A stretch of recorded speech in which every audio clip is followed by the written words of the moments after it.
Salam sejahtera untuk kita semua. Perkenalkan, nama saya Tirza Gusi Cekonia dengan NPM 2212011642. Di dalam video ini saya akan mempresentasikan makalah saya yang saya buat dengan judul Analisis Hukum terhadap Peran Otoritas Jasa Keuangan atau OJK dalam pengawasan dan perlindungan konsumen lembaga pembiayaan di Indonesia.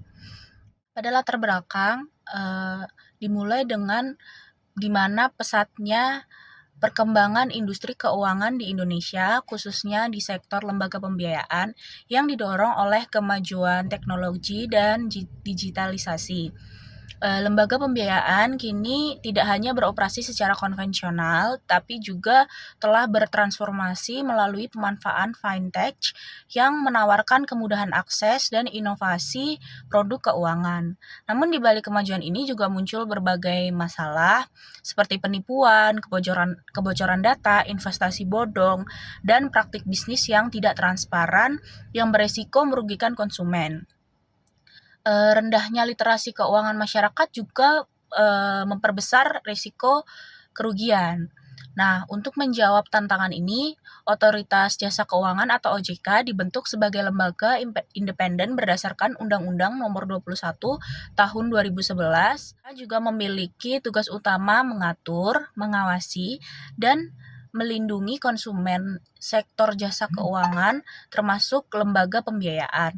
Namun, OJK juga menghadapi tantangan seperti regulasi yang belum sepenuhnya adaptif terhadap perkembangan fintech, kompleksitas model bisnis, serta keterbatasan sumber daya manusia dan koordinasi antar lembaga.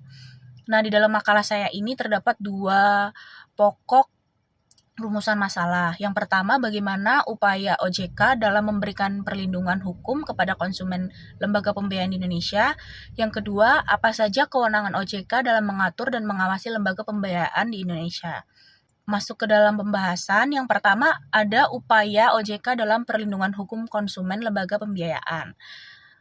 OJK merupakan lembaga independen yang berfungsi mengatur, mengawasi, memeriksa, menyidik sektor jasa keuangan termasuk lembaga pembiayaan. Tujuannya adalah agar kegiatan di sektor jasa keuangan berjalan secara teratur, adil, transparan, akuntabel, serta mampu melindungi kepentingan konsumen.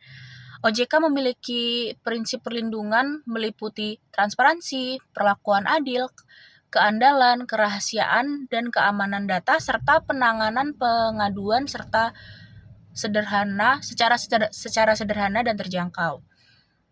Bentuk pengawasan OJK ada 3 bentuk. Yang pertama, pengawasan regulasi, pengawasan berbasis resiko, penegakan kepatuhan. Untuk pengawasan regulasi, OJK menetapkan peraturan terkait perizinan, tata kelola, manajemen risiko, dan transparansi produk lembaga pembiayaan. Sedangkan untuk yang kedua, OJK menilai profil risiko, tingkat kesehatan lembaga, serta melakukan pemeriksaan secara langsung maupun secara tidak langsung.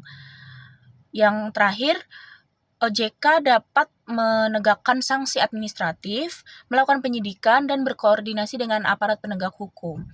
Untuk pembahasan berikutnya adalah perlindungan konsumen. Perlindungan konsumen juga dapat dilakukan secara 3 bentuk. Yang pertama, edukasi dan literasi keuangan.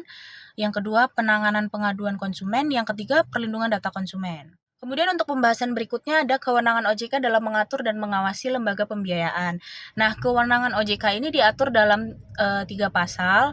Yang pertama, pasal 28 Undang-Undang Nomor 21 Tahun 2011, pasal 29 Undang-Undang Nomor 21 Tahun 2011, dan pasal 30 Undang-Undang Nomor 21 Tahun 2011 yang diantara lain berisi memberikan informasi dan edukasi kepada masyarakat, kemudian minta lembaga jasa keuangan menghentikan kegiatan yang merugikan masyarakat, kemudian ada melakukan pelayanan pengaduan konsumen dan pembelaan hukum, dan yang terakhir ada memerintahkan tindakan tertentu kepada lembaga jasa keuangan untuk menyelesaikan pengaduan konsumen.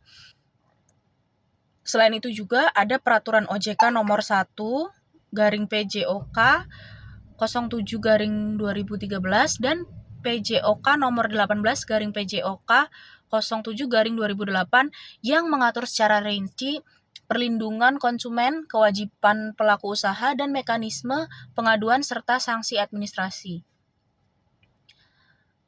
Nah, untuk kesimpulannya, OJK memiliki peran strategis dalam menciptakan industri lembaga pembiayaan yang sehat, stabil, dan mampu memberikan perlindungan memindai kepada konsumen. Untuk mengoptimalkan peran ini, diperlukan juga penguatan kapasitas kelembagaan OJK, peningkatan koordinasi antar lembaga, literasi keuangan masyarakat, serta adaptasi terhadap perkembangan teknologi dan inovasi di industri pembiayaan.